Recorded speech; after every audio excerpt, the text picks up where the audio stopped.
하나님 말씀 보시겠습니다. 하나님의 말씀은 예레미야서 51장입니다. 제가 준 성경은 구약성경 1136쪽입니다. 할렐루야! 새벽에 오신 여러분들 감사합니다. 오늘도 귀한 말씀 통해서 하나님의 음성을 듣고 말씀을 순종하며 주님과 동행하는 하루 되시기를 축복합니다. 자, 오늘 예레미야 51장 누가 건짐을 받을 것인가 라는 제목 가지고 말씀 나누기로 원합니다. 오늘 단락 부분이 많은데요.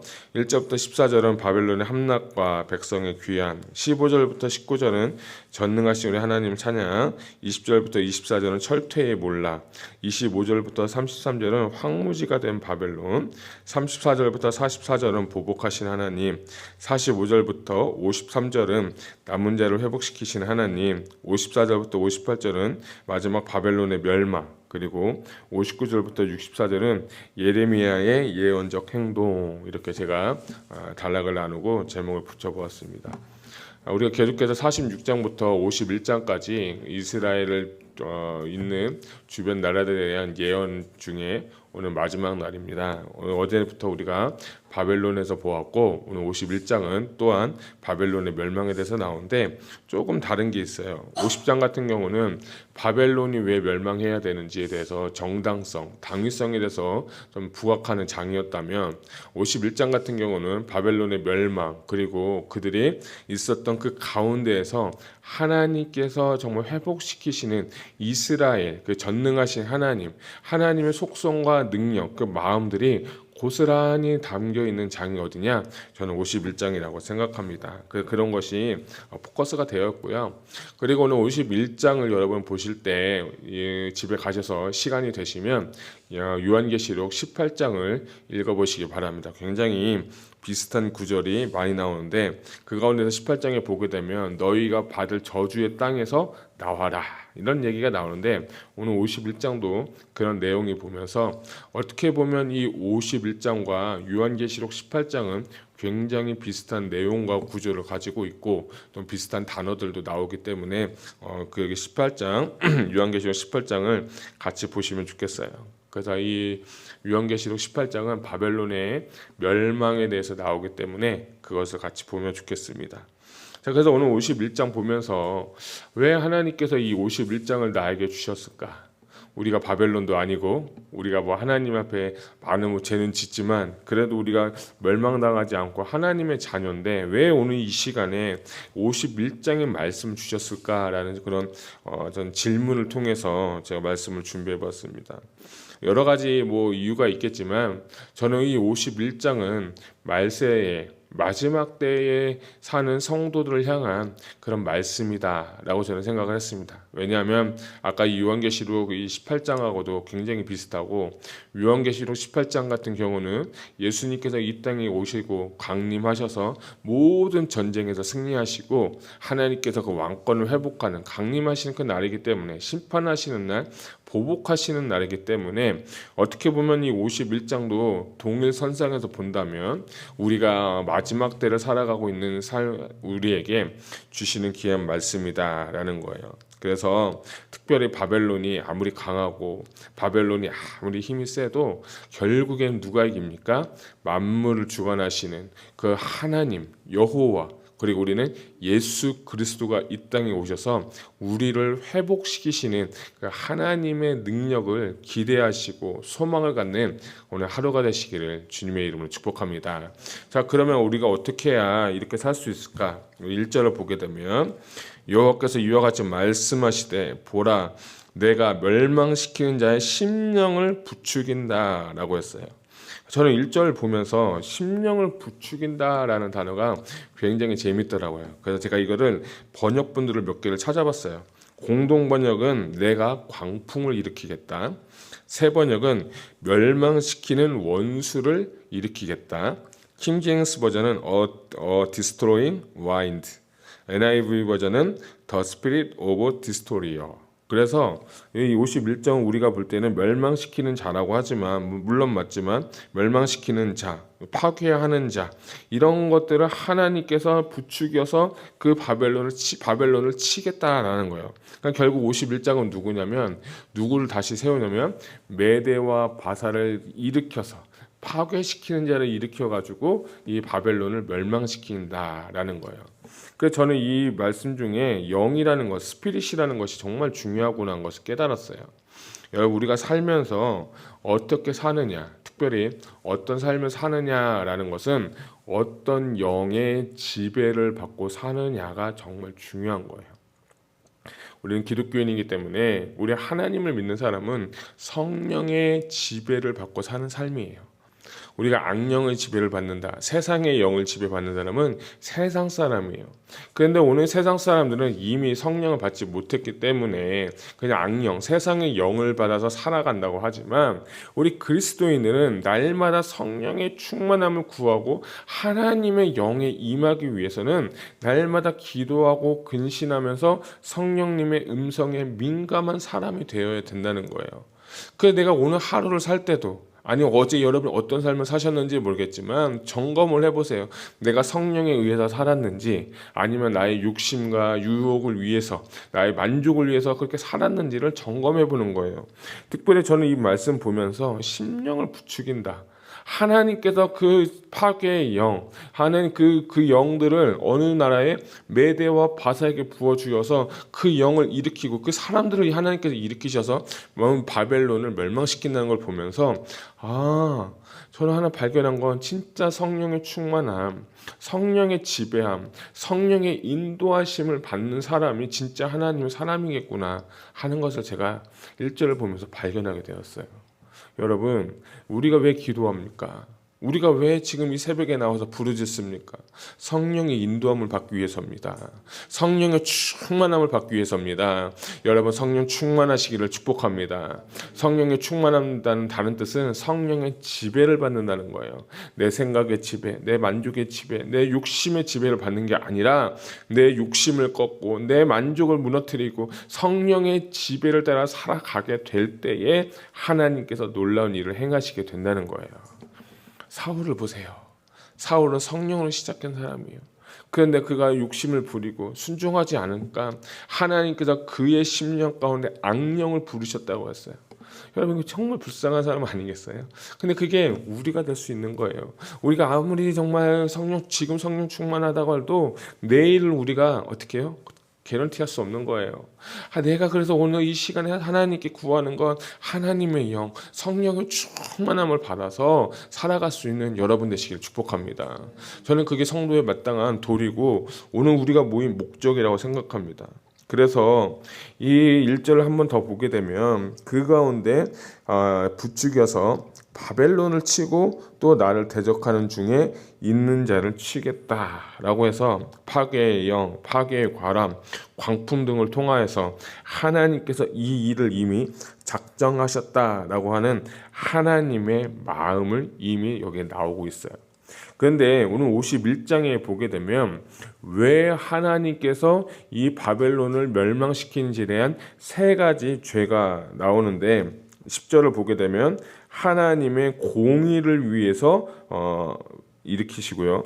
11절을 보게 되면 하나님의 성전을 위해서 보복하신다는 거고, 17절에 보게 되면 우상을 섬겼기 때문에 하나님께서 이 바벨론을 멸망시킨다는 정확한 근거가 있는 거예요. 저는 참 10절을 보게 되면서 제 10절 읽어드릴게요. 여호와께서 우리 공의를 나타내셨으니 오라 시온에서 우리 하나님 여호와의 일을 선포하자라고 했어요. 근데 여기서 제가 공의라는 단어를 보면서 저는 처음에 그 히브리어 미시파트인 줄 알았어요. 정의, 판결하다.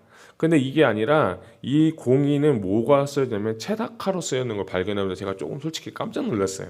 왜냐하면 하나님이 심판을 하실 때, 바벨론 심판하실 때 아까 세 가지 근거했잖아요. 공의 하나님, 성전, 그리고 우상 섬긴 거. 그래서 공의에서 정의의 하나님께서 딱 자르듯이 판결해서 그냥 없애려고 하는 게 하나님의 마음인가 싶었는데, 왜 하나님께서 공의의 마음 가운데 체다카의 마음으로 사셨을까? 체다카는 하나님의 사랑에 의거한 하나님의 공의, 정의라고 제가 말씀을 드렸어요. 그러니까 하나님이 이 바벨론을 심판하시는데 그냥 정의로 그냥 법원 판결로 너 잘못됐어, 너 유죄야 하면서 판결내는 그런 정의가 아니라 그래도 불구하고 이 공의의 마음을 이 바벨론 땅 가운데 판결하시는 마음이 저는 참 그 마음이 느껴지게 됐어요. 그게 뭐냐면 이 사람이 아무리 잘못했고 이 사람이 아무리 큰 죄를 지었을지라도 내가 심판은 하고 멸망을 시키겠지만 그래도 내가 이 사람들을 사랑의 근거에서 이 사람들을 심판하고 공의를 베풀겠다는 그 하나님의 마음이 저는 여기에 굉장히 저는 담겨 있었어요.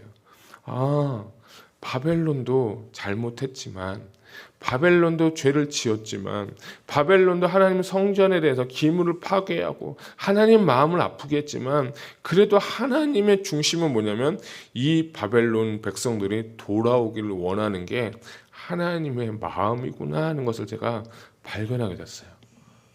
심판은 하되 죄에 대해서 책망은 하되 그래도 그것이 이 사람을 미워서가 아니라 싫어서가 아니라 다시 돌이키라는 그 하나님의 마음이 전 마음이 많이 돌이켰어요.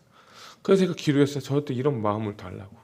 우리가 상대방을 대하고 성도들을 대하고 세상 사람을 대하고 비즈니스를 대할 때 우리 마음이 워낙에 너무 그냥 쉽게 표현하면 이 조그만 마음, 밴댕이 소갈바 같은 그런 마음 같아서 나한테 조금만 피해가고 나한테 조금만 손해가면 그냥 팍팍 떨면서 그냥 내가 그 사람 어떻게 하면 공격해야 될까, 어떻게 하면 그 사람께 원수가 갚을까는 그런 모습이 우리의 모습인데, 그런데 하나님은 그럼에도 불구하고 우리에게 오늘 가르쳐 주시는 그 마음은 뭐냐면 그렇게 하지 말라, 원수 갚지 말라, 이웃 사랑해라, 70번씩 7번을 더 용서해 주라는 그 예수님의 가르침처럼 오늘 그것이 저는 이 공의의 마음이, 세사카의 마음이 저에게 느껴지게 됐어요.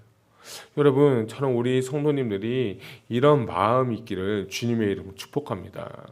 이런 마음은요, 내가 그렇게 먹어야지, 내가 이렇게 살아야지, 그게 아니라 내가 받은 은혜, 나를 용서해 주신 그 십자가의 대속의 그 은혜를 경험한 자만이, 그 용서함을 받은 자만이 상대방을 용서할 수가 있는 거예요. 그래서 여러분, 질문하는 건 과연 나는 그런 마음이 있는가? 여러분, 그것이 없다면 기도하세요. 우리 안에 갈등이 있고 문제가 있는 이유 무엇입니까? 그런 마음이 없어서 그런 거예요. 한 번만 더 생각해 보면, 내가 좀 참았으면, 내가 더 너그럽게 이해했으면, 이런 마음 하나 있으면 되잖아요. 더 나아가서 우리 주님을 보면, 주님이 이렇게 사셨는데, 주님이 이렇게 하나님 앞에, 하나님이 정말 모든 영혼을 사랑하시고 십자가 달려 죽기까지 복종하셨는데 우리는 그런 마음이 솔직히 없잖아요. 여러분, 오늘 이런 마음이 우리 공동체 가운데 부어지기를 소망합니다. 그러면요, 이해 못할 게 없고요, 용납 안 될 게 하나도 없어요. 정말 그러면 그게 바로 진짜 공동체고 그게 진짜 천국 아니겠어요? 그런 은혜가 우리의 행복한 교회 가운데 있기를 소망합니다. 자, 20절부터 34절까지 좀 넘어서 보게 되면 바벨론을 두 가지의 비유로 나오는데, 20절 같은 경우는 뭐라고 나냐면 여호와께서 이르시되 너는 나의 철퇴 곧 무기다라고 했고요. 25절을 보게 되면 또 뭐라고 말하냐면 여호와의 말씀이니라 온 세계를 멸하는 멸망의 산하라고 하면서 두 가지의 비유를, 철퇴 그리고 멸망의 산이라고 비유하면서 하나님이 이들을 쓰시는 하나의 도구로 나오는데, 25절 좀 더 읽어보면 보라, 나는 내 원수라, 나의 손을 내 위에 펴서 너를 바위에 굴리고 너로 불탄 산이 되게 할 것이다 라는 거예요. 이 말씀은 뭐냐면 내가 너를 철퇴로 쓰고 내가 너를 멸망의 산으로 하나의 도구로 썼는데 너는 너 자신이 교만해져서 하나님을 대적하고 하나님 말씀 순종하지 않고 더 나아가서 우상 숭배하고 공의와 정의를 베풀지 못하는 너희에게 하나님께서 오늘 뭐라고 말씀하시냐면 그들을 심판하시겠다라고 주님은 오늘 말씀하시는 거예요.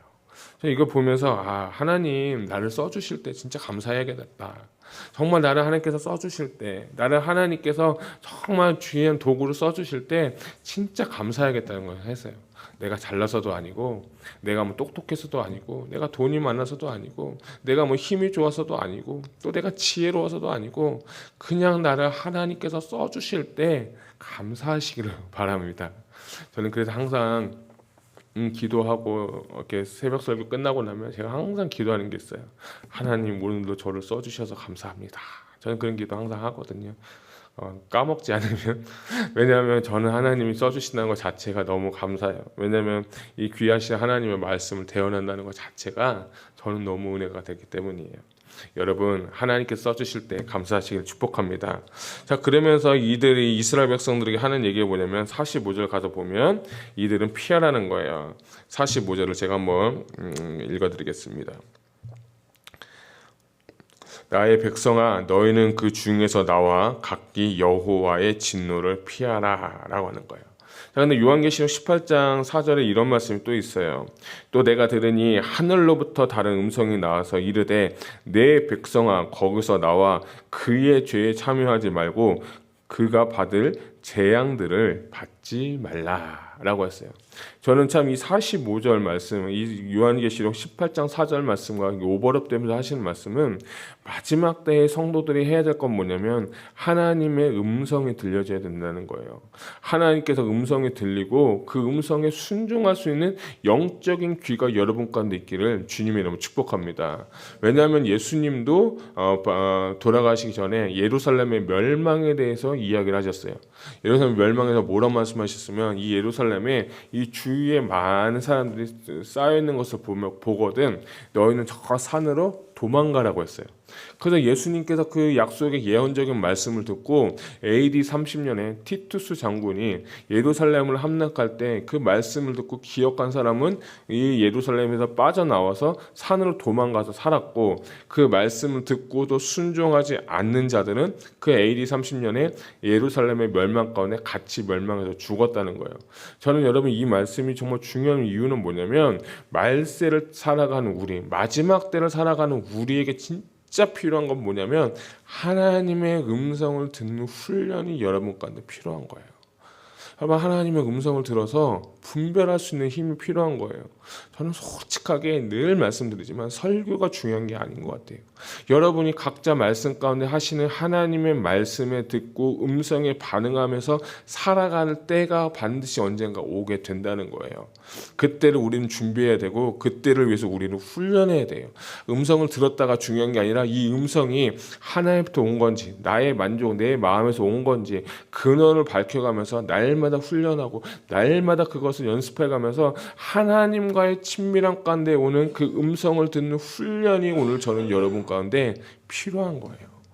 옛날에는 괜찮았어요. 목사님들도 말씀도 좋고 교회도 좋고 세상이 평안했기 때문에.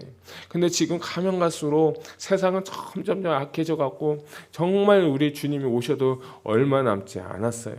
주님이 내일 오신다고 해도 여러분 그건 이상하지 않을 시대에 우리는 살고 있어요. 이러할 때 가장 필요한 건 뭐예요? 오늘 주님 말씀하시는 거예요. 그 산에서 나와라. 멸망의 산에서 나와라. 도망가라. 재앙들 받지 말라라고 주님 말씀하실 때 그 말씀, 그 음성을 듣고 훈련한 자가 하나님의 사람을 살게 된다는 거예요. 술에 물 탄 듯 물에 술 탄 듯 세상에 허구적거려 사는 것이 아니라 하나님 말씀, 하나님의 음성에 반응하고 순종해서 그렇게 살아가는 훈련을 하는 자가 진짜 결국에는 하나님의 나라에 들어가게 되는 거예요. 그래서 여러분, 저는 여러분의 그런 은혜가, 그런 믿음의 생활이 있기를 주님의 이름으로 축복합니다. 59절부터 64절까지 보게 되면 이제 마지막에 대한 이 바벨론에 대한 예언인데, 이 예언이 약간 예언적인 행동을 합니다.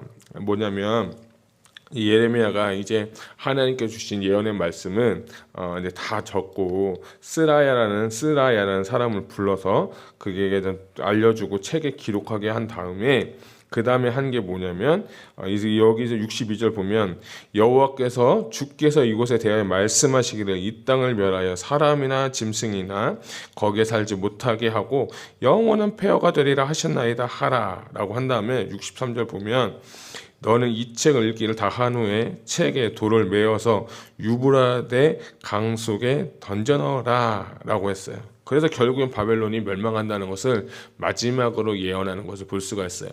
이 말씀 보면서 예레미야라는 사람은 진짜 하나님의 음성 듣고 순종해서 정말 힘들고 어려운 삶을 살았지만 그럼에도 불구하고 이런 예언적인 행동을 통해서 바벨론의 멸망에 대해서 종지부를 찍는 그 말씀을 보게 됩니다. 그럼 여기서 무엇을 말하는 것은 하나님의 말씀에 순종하고 살아가는 거, 이게 너무 중요하다는 거예요. 아무리 하나님 앞에 쓰임받았다 할지라도 교만하고 하나님의 뜻을 무시한 그 결과는 패망이지만, 예레미야는 날마다 어렵고 힘들어도 하나님의 말씀에 순종해서 여러분 예언적인 이 행동 하나를 통해서 바벨론의 멸망이 진짜 일어난 것처럼 하나님 오늘 나에게 음성을 들려주시고 그 음성에 순종해서 예언적인 행동, 말씀에 순종함으로써 여러분들이 하나님 믿음을 지키고 믿음이 성장할 수 있는 저와 여러분 되시기를 주님의 이름으로 축복합니다. 오늘 예레미야 51장 누가 건짐을 받을 것인가 라는 제목을 가지고 말씀 나누었습니다.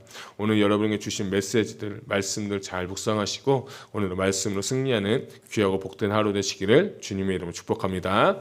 기도하겠습니다.